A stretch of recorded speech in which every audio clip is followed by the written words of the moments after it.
Olá, nós estamos no encontro 6. O meu nome é Cassiano Gabardo e a temática é esportes coletivos e regras de convivência. Trabalhar com a importância das regras para o bom andamento dos esportes coletivos. Esse é o objetivo do nosso bate-papo, da nossa conversa do dia de hoje. As práticas esportivas coletivas, elas possibilitam a socialização e a formação integral do ser humano. Nas outras duas aulas, eu quero recapitular, nós falamos sobre cultura corporal, que é diferente da cultura do corpo. A cultura corporal é o desenvolvimento sadio e significativo da pessoa. Tem a ver com a saúde integral, com a valorização da vida. E a cultura do corpo tem a ver com a estética, com beleza, com a idealização de um corpo perfeito e de acordo com o padrão do momento, do mundo atual. Quais são as palavras-chave que nós vamos tratar nesse estudo, nessa conversa? Esporte, que é a atividade física regular e metódica com recreação competitiva ou como forma de manter o condicionamento físico, que envolve exercícios de vários tipos, praticados individualmente ou em equipes. O esporte é interessante que ele, jogado aqui no Brasil, ele é o mesmo do esporte jogado lá no Japão. As regras são as mesmas, se for o mesmo esporte.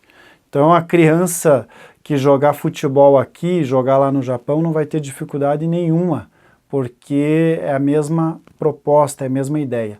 Socialização é o ajustamento de uma pessoa. Nós estamos falando de criança, né? Então é o ajustamento dessa criança, desse adolescente, ao grupo social em que ela está se inserindo. É um processo de socialização. Regra são normas, são leis. Regra é a constituição de uma nação, por exemplo. A constituição de uma casa onde você estipula regras de convivência e os integrantes daquela casa precisam praticar aquelas regras. E nos jogos não é diferente. Nós usamos regras para aplicar jogos e para que esses jogos sejam jogados de forma coerente, de forma correta, para que os times possam participar desse jogo e gerando conflitos, as regras vêm para apoiar os ajustes desses conflitos. Quando nós falamos de jogos coletivos, e nós temos jogos coletivos que é contra, as equipes jogam contra, e temos os jogos coletivos que são cooperativos, onde as equipes se cooperam entre si. E os jogos coletivos acontecem num espaço, seja numa quadra, seja num espaço de grama, seja numa sala, né? Antigamente é interessante que o basquete ele foi criado em 1894 pelo professor de educação física James Naismith, mas não foi criado numa quadra, foi criado dentro de sala de aula. Ele pegou os lixos, colocou o lixo em um canto da sala, no outro canto da sala, e as crianças, os jogadores, jogavam a bola dentro desse lixo. E depois que foi ampliado esse espaço de quadra, né? Porque pense numa sala de aula, quantas vezes que a bola não era jogada na lâmpada, no foco ou no vidro da sala de aula. Então os espaços eles foram sendo criados à medida que os esportes foram evoluindo. E os jogos coletivos, é interessante que em 1890, nessa década de 90, né, do século XIX, que foi criado tanto o basquete, quanto o futebol, quanto o voleibol e um outro esporte interessante é o badminton, foi criado também nessa época. E à medida que esses esportes foram sendo colocados na mídia, mais pessoas foram aderindo a participar desses esportes. Os jogos coletivos é uma maneira de trabalhar com a prática de convivência humana. Quando eu proponho um jogo coletivo, eu estou propondo para que aquele grupo de pessoas, de indivíduos, joguem agora a favor desse time de forma colaborativa para atingir um objetivo, seja fazer o gol, seja jogar a bola na cesta, ou no voleibol, que é fazer com que a bola caia no chão. Então existe um objetivo por trás e esse time, né, esse grupo de participantes estão jogando em favor, buscando esse resultado, buscando atingir esse objetivo. Os jogos coletivos, eles oportunizam a resolução de conflitos, como também ajudam os participantes a observarem as regras para o seu desenvolvimento. É por meio dos jogos que se pode estabelecer o espírito de equipe, promovendo a socialização e a cultura da paz. É interessante que num jogo de frescobol, por exemplo, eu jogo com o meu adversário e o objetivo é que a bola não caia no chão. Frescobol é 2 raquetes de madeira, ou pode ser até raquete de tênis, né? Onde eu jogo com você, para que a bola não caia no chão. Diferente de tênis, que eu jogo contra você, e eu quero que a bola bata no chão e vá para fora. Por quê? Porque eu quero vencer a partida. Então existe diferença nesses 2 jogos, um eu jogo com e o outro eu jogo contra. O jogo coletivo, ele estimula a aplicação do raciocínio na criação de estratégias, além de desenvolver o sentido de time. A construção no jogo coletivo acontece a construção de valores relevantes no processo de socialização, que é o respeito, a responsabilidade, o companheirismo e a cumplicidade. No jogo coletivo, nós ressaltamos o valor dos esportes para o equilíbrio físico-mental. Isso indica em dizer que as práticas desportivas podem ser auxiliadoras fundamentais do desenvolvimento integral do ser humano e por esse motivo precisam fazer parte do seu dia a dia.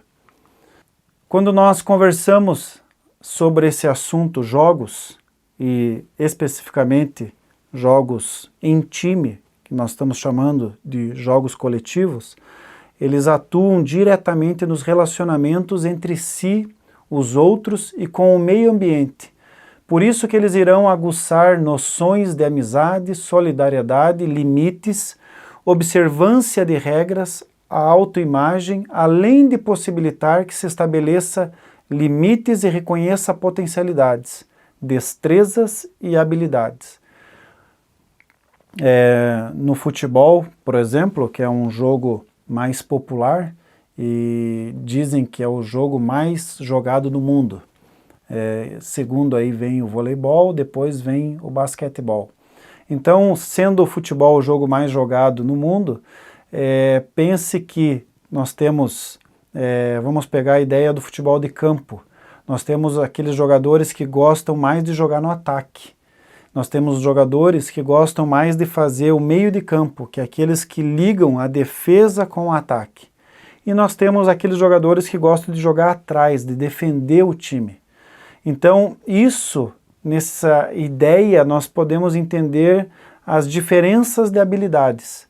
Aqueles que jogam atrás, que jogam no meio e que jogam na frente.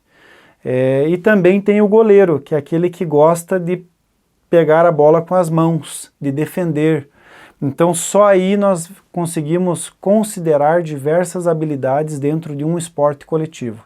Pensando que no futebol, um atleta hoje, ele corre de 15 a 20 quilômetros num jogo de 90 minutos.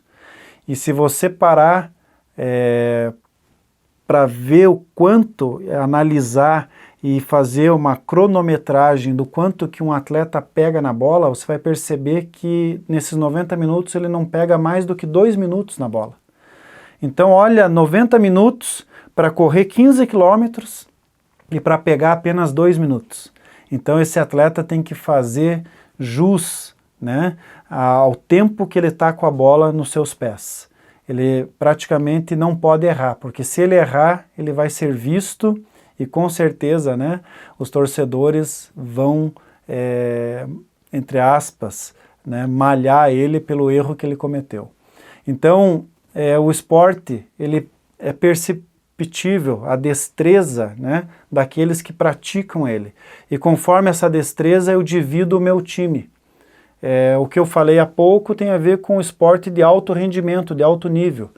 Mas no jogo de uma brincadeira, de uma atividade que eu faça entre os meus alunos em sala de aula, né, eu não vou buscar rendimento, eu não vou buscar qualificação. Eu estou querendo ali que eles participem de uma atividade, de uma brincadeira que vai ter regras, e as regras vão contribuir para a socialização e também para o desenvolvimento integral desse indivíduo, mas o meu alvo nisso é construir com essa atividade as relações para que eles gostem de participar e criem gosto pelas atividades. Os jogos cooperativos são mediadores da união entre as pessoas, compartilhando e despertando a coragem de assumir riscos, reconhecendo a importância do grupo e estimulando por meio da convivência o desenvolvimento da autoestima. É no contexto dos jogos cooperativos que se pode aprender noções de cooperação e respeito à diversidade, minimizando os impactos de atos violentos. É a realização em prol do bem comum. Às vezes a gente percebe num jogo escolar que os alunos estão levando tão a sério o jogo que eles começam a se machucar entre si. É nessa hora que nós temos que parar e dizer qual é o real motivo que nós estamos ali, por que nós estamos jogando. Então a proposta jamais eu não quero vencer a todo custo. Eu posso até buscar a vitória, mas lembrando que do lado de lá tem um time que são meus amigos, fazem parte da minha sala de aula, nós estamos convivendo junto todo esse ano letivo, né, e talvez mais do que um ano, talvez até a formatura do 9º ano nós vamos passar juntos. Então vale mais a minha relação, o meu relacionamento, do que ganhar o jogo a todo custo. Os jogos cooperativos são jogos em que os participantes jogam uns com os outros, em vez de um contra o outro. Joga-se para superar desafios. São jogos para compartilhar, unir pessoas, despertar a coragem para assumir novos riscos. Na prática dos jogos coletivos e cooperativos, percebe-se um espaço propício ao exercício da cidadania, associado à valorização e à dignificação humana, uma vez que será necessário ter consciência sobre os direitos e deveres associados às ações praticadas. Essa ação está associada à participação e pertencimento social. As escolas podem ser consideradas como um espaço essencial na preparação e no desenvolvimento humano em relação à cidadania, o que pode ser vivenciado na prática a partir dos jogos cooperativos. O jogo propicia oportunidades atraentes e ricas em diversas situações, o que possibilita uma grande dinamicidade de vivências, confrontos de ponto de vista, defesa de interesses, participação em discussões e vivências da crise e do conflito. As regras contidas nos jogos coletivos são fundamentais à prática da cidadania, porque por seu intermédio ocorre a socialização que é indispensável à convivência social. É a partir dela que o ser humano aprende o significado de ser parte de um grupo social, trabalhando para promover o bem comum, que se assenta na valorização da vida e na cultura da paz. Você agora nessa aula, nesse encontro, entendeu a importância dos exercícios físicos, da atividade física ao longo do desenvolvimento do ser humano, até nós chegarmos aqui, que é a prática da atividade coletiva, dos jogos cooperativos. A ideia é passarmos para o aluno que ele está jogando com e não contra, e dessa forma ele respeitar o seu adversário. Foi muito bom conversar com você a respeito dessas aulas, desses encontros. Agradeço esse momento, todas essas instruções e orientações que foram dadas. Um abraço e até!